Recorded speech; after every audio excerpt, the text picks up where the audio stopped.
¿no? Dando gracias al Ayuntamiento que lleva ya esta tercera edición programando entomología local. Gracias a Chus, que venir a hablar después de ella siempre es un compromiso, ¿no? Pero quiero también agradecerle mucho a Gilberto, no solo la invitación, sino toda la programación que desde hace como un año y pico ya lleva desarrollando con el Ayuntamiento. Y ya hemos tenido ocasión de hablar en alguna ocasión, y lo reitero aquí públicamente, sería importante a lo mejor generar un espacio de visibilidad con una plataforma digital o algo, porque toda la actividad que está desarrollando Gilberto, tanto con el ciclo de conferencias como con la reorganización de la colección del museo o las comisiones, las convocatorias que desarrolla, creo que forman parte de todo ello de un mismo programa compacto, y sería interesante que tuviéramos acceso a ello bien y que la gente pudiera realmente conocer toda la ingente labor que estás desarrollando, ¿no? Chus comentaba antes el tema de esta tensión que se genera entre interioridades y exterioridades cuando queremos de alguna manera abordar el manido asunto de la localidad y la globalidad, radicado en una problemática de velocidades, ¿no? Y creo, me parece muy interesante, fundamentalmente me interesa porque conecta con lo que voy a decir, ¿no? Entonces, creo que ahí hay un puente que podemos establecer. Mi presentación de hoy, bueno, es una especie de primer resumen o primera presentación de un texto que tuve ocasión de redactar el año pasado y que saldrá publicado el próximo mes. Es un pequeño libro que reúne 5 ensayos, ya por título El Museo Imparable, sobre institucionalidad genuina y blanda. Es, como decía, un pequeño grupo de 5 ensayos que redacté a caballo entre Tenerife y Miami. Son 2 enclaves muy diferentes, pero que en este momento de alguna manera están pasando por un tiempo bastante similar en temas de reconfiguración de la institucionalidad que quieren abordar y sobre todo del tipo de ecología que quieren mantener con las comunidades a las que atienden, ¿no? El tema de Tenerife no las tengo que hablar porque no solo lo conocen, sino que son protagonistas todos ustedes de este intenso proceso de refundación institucional que estamos viviendo, ¿no? TEA está como está, Acéfalo desde hace años, SAC se desplazó de este espacio y entonces llegó el momento de la refundación del Museo de Bellas Artes, que creo que de alguna manera estos ciclos de conferencia dobles son instrumentos que pueden resultar más o menos interesantes y pertinentes para ver hacia dónde queremos dirigir la constitución de una nueva institución museal. Pero, como les decía también, Miami está viviendo una situación ahora mismo compleja, ¿no? Compleja en cuanto a instituciones se refiere. Como saben, Miami cuenta con más de una decena de museos que programan arte contemporáneo, aunque realmente solo el MOCA fue fundado para tal propósito. Pero bueno, ya sabemos que el arte contemporáneo ha canibalizado todas las estructuras de visibilidad actual después del giro de los estudios visuales, y ahora nos resulta impensable entender un espacio institucional, un espacio de opinión pública, de confrontación y parlamento de lo simbólico vigente sin la participación activa del artista, ¿no? Y en este ámbito los museos, bueno, se están redefiniendo, viendo exactamente qué lugar van a querer tener respecto de los distintos estratos comunitarios a los que se enfrentan. El museo, en cualquier caso, es un radical, como diríamos en gramática, ¿no? Es un radical que no puede existir sin sus declinaciones. Museo de arqueología, museo de ciencias naturales, museo de historia. Y aún así, hoy día, como comentado, todos los museos son técnicamente museos de arte contemporáneo, ¿no? Por este motivo resulta indispensable, o entiendo que es indispensable, que conozcamos con exactitud exactamente en qué lugar nos encontramos para saber qué papel juega o qué papel queremos que juegue una institución dedicada precisamente al estudio y a la práctica de lo simbólico vigente. Este conocimiento propio o este conocimiento de lo propio es lo que de alguna manera define lo que comentaba antes Gilberto en la introducción, el proyecto que desde el 2013 iniciamos con los encuentros de Builder, ¿no? Que también conectan con la tradición de los museos sin paredes, los museos de papel de principios del siglo XX, pero fue lo que de alguna manera, como digo, este conocimiento de lo propio me empujó a preparar el texto que sale publicado ya el próximo mes de marzo. Está articulado en 5 breves ensayos, me dará tiempo un poco a plantear el primero, Manifiesto Contramuseal. Le sigue un texto hacia el Museo de lo Local o hacia el nuevo Museo de lo Local, movilizaciones ad hoc. Sigue Lo Público Sublime, Hegel en el Museo Real y Elizondo en el Museo de Sí. Es una especie de, un capítulo que realmente está redactado en torno de literatura comparada entre aquel primer tiempo que dedicó Hegel como asesor no oficial de la fundación del Altes Museum de Berlín, que hoy conocemos como Museo Real porque albergaría la colección de la familia imperial prusiana, y toda la tradición de museos sin paredes, museos de papel de principios del siglo XX, que conocemos muchísimos, Malraux, etc. Pero he querido rescatar el de Salvador Elizondo, el mexicano Salvador Elizondo, que es un texto menos conocido y que me parecía muy pertinente para este ensayo, ¿no? Los dos últimos textos, los dos últimos capítulos, quizás son los que se alinean un poquito más con la lectura del artista, curador, agente insular, porque estamos más metidos en lecturas de teoría de la imagen, con los que nos sentimos más cómodos. Praxis política, anticipación de la colectividad ideal, y cierra imágenes en prácticas, demasiado lejos, demasiado cerca para que importe. Se trata, como digo, en cualquier caso, de 5 aproximaciones diferentes al examen de lo museal contemporáneo y fundamentalmente al estudio de una nueva tipología museal, que es lo que vengo a denominar museo imparable. Una nueva forma de musealidad brotado en el marco de una transición institucional, ¿no? Es importantísimo, como decía al principio, que conozcamos esta etapa de transición en la que nos encontramos y que creo recordar ya ha habido algún momento en el que he tenido ocasión de adelantar algunos de estos aspectos. Una etapa de transición, como digo, marcada por el derrumbe consecutivo de 3 grandes momentos político-económicos. Me estoy refiriendo al primero de ellos, la caída del muro de Berlín, que como saben supuso el pistoletazo de salida al multiculturalismo, al programa económico global donde la cultura pues, se instrumentalizó para definir esta nueva circulación del valor simbólico del mundo de los 80 y los 90, un mundo aparentemente solidario, bien intencionado, buenista, ¿no? Que fue capaz de imaginar la corteza del planeta sin fronteras y donde era precisamente posible la circulación liberada. Luego descubriríamos que lo que era realmente lo que facilitaba era la circulación de lo liberal, del nervio del capital y los diferentes objetos simbólicos y culturales.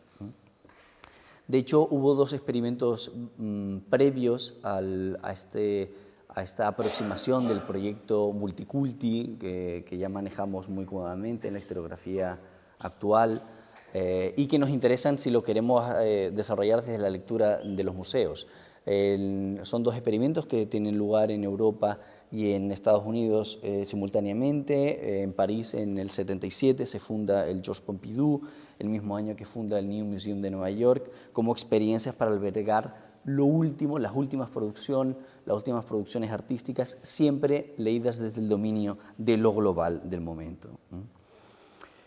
Como sabemos, esta esfera pacificadora del mundo, de un mundo hegemónico al menos, concluye en septiembre del 2001 con el segundo derrumbe, la segunda caída, que es la caída de las Torres Gemelas, que es la que marca el giro de la transición del modelo multicultural al nuevo orden de conflicto interétnico, un momento donde se propicia la política de la seguridad nacional por encima de todo, una fórmula que menoscaba el derecho de la libre circulación del objeto simbólico global y empieza a reubicar la centralidad del mundo en enclaves que históricamente habíamos concebido como periféricos, ¿no? Un sistema que termina por colapsarse con el tercer derrumbe que tiene lugar en noviembre del 2008 con la caída de Lehman Brothers.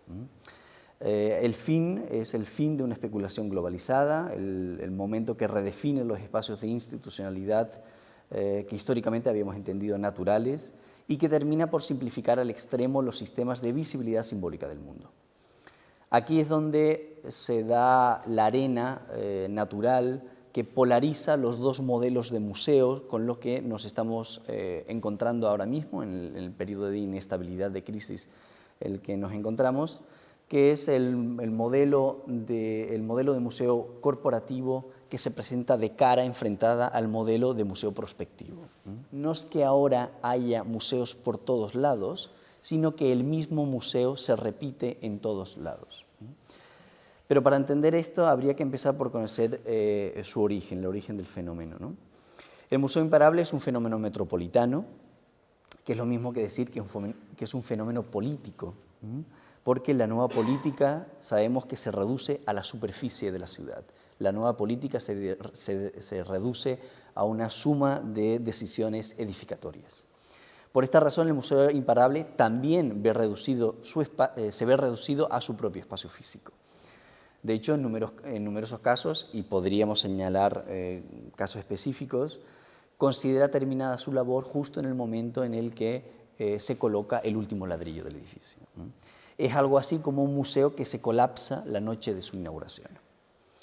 Temas como los programas expositivos, las estrategias de coproducción o codistribución, los mecanismos de vinculación con su tejido local, bueno, acaban siendo asuntos realmente incómodos para los gestores en quien se delega la gestión de esos edificios, que terminan siendo administradores en quien que garantizan un mínimo de cuota de actividad que de alguna manera justifique el no cierre del edificio recién estrenado.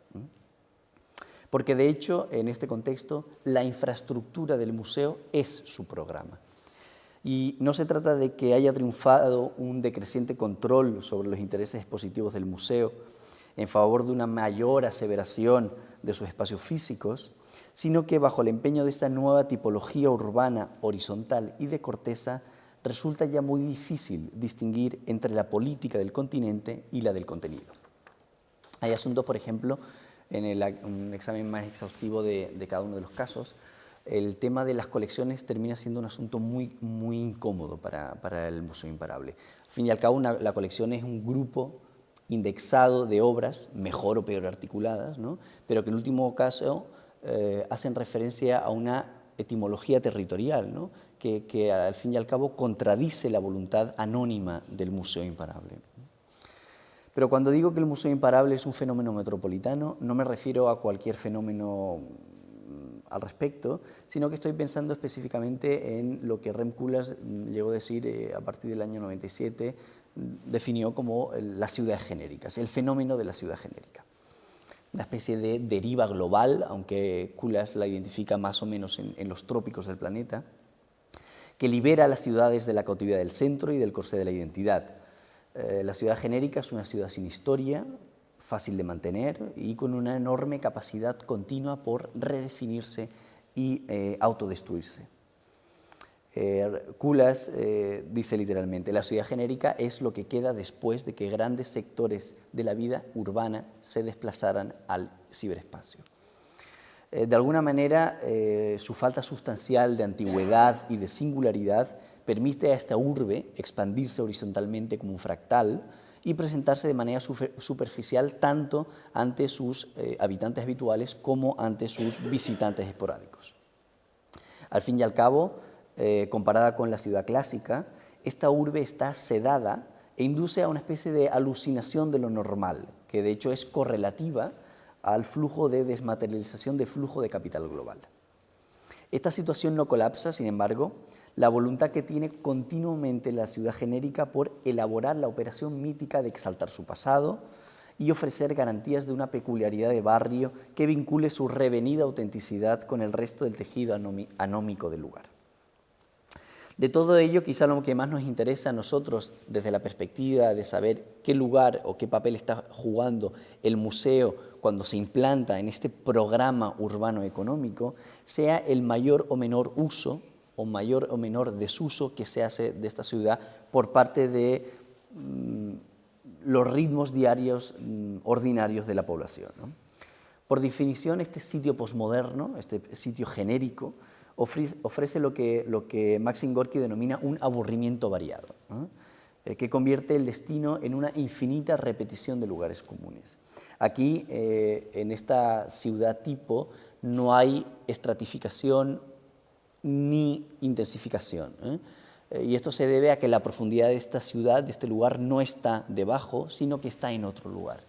Esta es una estrategia cerrada que va a permitir que el turista circule continuamente, se encuentre viajando continuamente entre la ceguera de esta ciudad y la expectativa nuclear de la siguiente. La generalidad acaba siendo un programa político que no se oculta, sino que de hecho se explicita.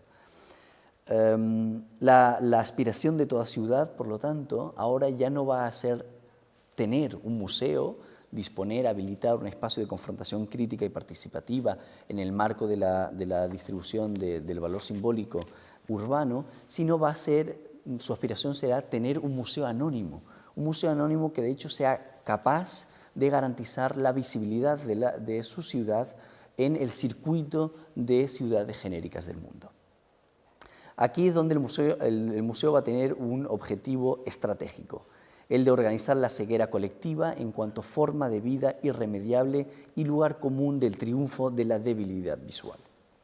La hipótesis de la que parto es que en este contexto se ha fabricado un nuevo aparato de verificación pública que es el museo, esta nueva tipología que es el museo imparable, ¿no? Un museo que es un monstruo liberado, también un monstruo liberal, que se mueve cómodamente en lo que podremos llamar el giro entre la institucionalidad genuina y la institucionalidad blanda. Es algo así como la confirmación de un lugar anónimo y genérico en el que hemos decidido habitar para consensuar estéticas y políticas progresistas a fin de resultar competentes frente a las demandas de una mundialización del consumo, donde la imagen, ya lo sabíamos, ha quedado relegada a su condición cosmética e instrumental. El Museo Imparable parece haber surgido como el dispositivo preciso para llevar a cabo una titánica tarea imperial: exponer para cegar, ofrecerlo todo públicamente para reducir el programa teleológico de la modernidad a la catalogación económica y administrable del nuevo hombre museal desideologizado. Su objetivo no es acercarnos a la realidad, sino todo lo contrario, poner a distancia el mundo, poner a distancia el mundo para intentar cesar el asedio de los fenómenos en favor de la supervivencia de los dispositivos que los representan. De hecho, el museo va a trabajar con esta tensión que conoce. Las paredes del museo funcionan como una enorme válvula cardíaca, batiéndose entre la presión interna y la externa para facilitar la circulación sanguínea constante, esa fuerza que es el continuo ciclo de renovación moderna, donde las cosas se debaten entre la condición mágica y racional, entre la condición clara y profunda, fugaz e intensa, ¿no? Casi en clara sintonía con el campo de conflictos definitorios de la modernidad que ya anunciaba Homi Bhabha. La imparabilidad, cuando hablo del museo imparable, la imparabilidad se referencia aquí a un orden dinámico y a una lógica capaz de cancelar cualquier otra posibilidad relacional que no se encuentre anunciada en el programa expuesto por el tardocapitalismo. Mantiene un proyecto colectivo muy preciso: homogeneizar las posturas sociales y favorecer una sedación consensuada de la mirada por medio de una consecución sincronizada de exposiciones, modos de intervención en el espacio público y relatos progresistas que funcionan al entregar valores de significado incontestables. Por supuesto, lo local, o lo que nosotros habíamos entendido originalmente como lo local y todas sus especificidades, han sido abatidas en favor de un compromiso más extenso. Es algo así como un sacrificio necesario ante el que no hemos sido consultados y por el que hemos entregado toda nuestra ingeniería urbana al servicio de un proyecto alienante, deslocalizado, pero eso sí, hiperconectado y móvil. Un sistema, una condición de hiperconectividad que de hecho va a garantizar el descentramiento propiciado por una sincronía global y por el flujo de competencia generalizada. De hecho, el Museo Imparable no solo cumple una función iconográfica en la ciudad, donde se asienta, sino que es competitivo y se inscribe en un juego planetario de espejos barrocos donde sus grandes cristaleras parecieran conectarse y enviar reflejos a otros museos imparables del mundo para crear la ilusión de un consumo sistemático de imaginarios globales. El resultado más inmediato es la formación de algo que me gusta denominar lo explícito museal, ¿no? Una especie de secuencia reiterada de imágenes, pocos nombres, escasos gestos, exiguas metodologías de trabajo, ámbitos de investigación, que se repiten incesantemente entre la cadena corporativa de museos imparables. En cualquier caso, de toda esta estructura, que ya la conocíamos, que hemos estado hablando de ella desde la crisis del modelo económico multiculti, de todo ello, quizá de lo que más me interesa es entender este dispositivo como una nueva máquina de verificación que ha sido capaz de recluir los espacios disciplinarios que antiguamente entendíamos naturales y que llegamos a conocer con el famoso nacimiento de la clínica de Foucault del 63 y con el que más o menos articulábamos la teleología de la modernidad a través de la escuela, la prisión, el hospital y el museo. Me interesa ver aquí el museo como un dispositivo que ha sido capaz de recoger las competencias de todos los otros espacios disciplinarios tradicionales de esta distribución teleológica de la modernidad. Es decir, el museo es ahora un espacio que no solo está llamado a reorganizar los tiempos, como era originalmente el proyecto que había entendido como instrumento moderno, sino que, por supuesto, va a ser el espacio de educación por excelencia, propio de lo que anteriormente tenía como competencia la escuela. Muy pocos son los casos en los que el programa integral de Schilling, de la Bildung, ha sido revisado por los departamentos de educación de los museos, ¿no? Pero también el museo, por ejemplo, va a tener la capacidad de la competencia propia de la prisión, ¿no? A nosotros se nos recluye el objeto simbólico que ha recluido en los muros del museo, también se gestiona la mirada, la libre circulación de esa mirada ha quedado encerrada en los muros de esta fórmula corporativa monofocal y cegadora. Pero también, por ejemplo, se ha arrogado las competencias de la clínica, tradicionales de la clínica o del hospital, ¿no? Ahora mismo, por ejemplo, el nuevo ICA, el nuevo Instituto de Arte Contemporáneo de Miami, ha inaugurado programando con Pedro Reyes, un proyecto que ya presentó en el Guggenheim de Nueva York, que simplemente Pedro lo que hace es activar, el proyecto se llama Sanatorium, ¿no? De hecho sustituye los guías de sala por terapeutas, uno va a terapiarse a la institución museística, uno va a sanarse, a curarse, a generar un nuevo tipo de relaciones grupales que tradicionalmente no le eran propias al museo, le eran propias a la clínica, ¿no? En cualquier caso, todo ello ocurre fundamentalmente como consecuencia de una preocupación radical de esta institución, y es la mediación. El museo se brotó históricamente en el marco del nacimiento de los Estados-nación del XIX, precisamente para gestionar la mediación, originalmente la mediación entre el ciudadano y su concepción histórica nacional, pero aquí la mediación que se da en el museo no va a ser entre la imagen y el lector, sino que será entre el conocimiento y el poder. El museo ha logrado que el complejo campo de fuerzas que se cruzarían en el aparato que suministraría una estructura de valor como el museo se haya alineado en una finísima ingeniería museal perfectamente engrasada. Para ello, el Museo Imparable ha sido capaz de definirse con el carácter de una corporación, con la que de hecho resulta mucho más sencillo identificarse si la comparamos con cualquier otra entidad local y específica que exigiría conocer en detalle el territorio en el que se asienta. La corporación, al ser impersonal y ubicua, termina resultando un medio de masas fácil de aprender para el turista de la lógica imparable, ¿no? Una fórmula que, como aplauden Bourdieu y Dardel, pues, termina siendo la resurrección del templo de musas, que constituye un híbrido entre fórum cultural, grandes almacenes y parque temático. En cualquier caso, el surgimiento del Museo Imparable no ha sido consecuencia de un interés por la museografía o la museología, ¿no? Que serían asuntos relativos al conocimiento del museo o a la escritura del museo, sino que ha brotado por un asunto propio de museotopía, es decir, por un problema de topos, de lugar, de ubicación. Una museotopía construida sobre la falta de un lugar que funcione para cubrir las expectativas del consumo generalizado.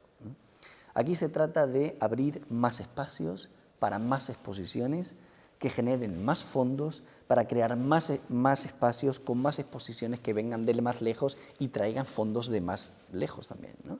El asunto es biológico, por no decir animal. El problema es ocupar territorio, cuanto más mejor. En este contexto, la ciudad postindustrial, en la que hay arquitectura por todos lados, ha decidido colocar en el centro de su estrategia al museo como quien coloca la primera piedra de un proyecto urbanístico que se extenderá sin parar con el objeto de redefinir su lugar en el mundo, atenuar la intensidad de sus símbolos parciales y lograr competir a escala global con el resto de ciudades imparables igualmente sedadas y comunicadas entre sí.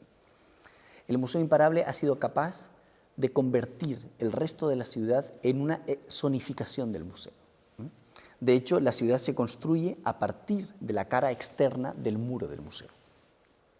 En ello radica la gestión de esta maquinaria del imaginario que censura el desplazamiento libre de los significados y produce una economía estable, sigilosa y velada, a través de la que no resulta posible escapar de la interpretación blanda que plantea.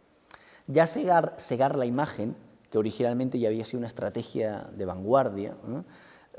Se aleja aquí de su carácter revolucionario para proponerse como una fórmula de entender el poder mediático del museo. En realidad, el compromiso del consumo necesita, de hecho, de esta sumisión de la imagen para evitar el desafío incontrolable que supondría el libre uso del museo por parte del ciudadano. Y esto va a resultar fundamental a la hora de gestionar esta nueva tipologías de museo. El Museo Imparable no se usa, tan solo se consume. Y esto es una fórmula que se va a extender además con el resto de dispositivos urbanos que se van a repartir en la vida imparable de las ciudades genéricas. Si en la fase extrema de la vida actual pudiera parecer que, por lo tanto, este flujo constante de imágenes museadas y de imágenes de grado cero tendría una función barbitúrica, ahora que el museo ya se ha arrogado esta competencia histórica de la clínica, pues bien podrían ser mitigar los sufrimientos del ánimo, suavizar, ablandar, regular las ansiedades de la velocidad y el capitalismo exigente, cumple por el contrario el servicio de consolidar el aletargamiento individual y anular la dialéctica. Este mecanismo se basa en uno de los tres rasgos fundamentales que ya conocemos desde Heidegger, y que llegó a nombrar como la existencia impropia del hombre actual, que no es otra que la falsa curiosidad. El museo es así capaz de resumir y poner en funcionamiento las necesidades básicas que tiene esta fuerza anómica metropolitana. Cuenta con un llamativo edificio, despliega una programación estandarizada que facilita el visionado más rápido que demanda el transeúnte y ocupa el lugar de la plaza pública para permitir encuentros episódicos en sus zonas comunes. Por supuesto, nada que requiera una conversación excesiva o circunspecta. Además, habitualmente dispone de amplios accesos, cómodos aparcamientos, cafeterías, por lo general siempre arquitectónicamente diseñadas como cafeterías semiabiertas, para evitar largas e íntimas tertulias, y una tienda librería con la que cubrir los compromisos más comunes.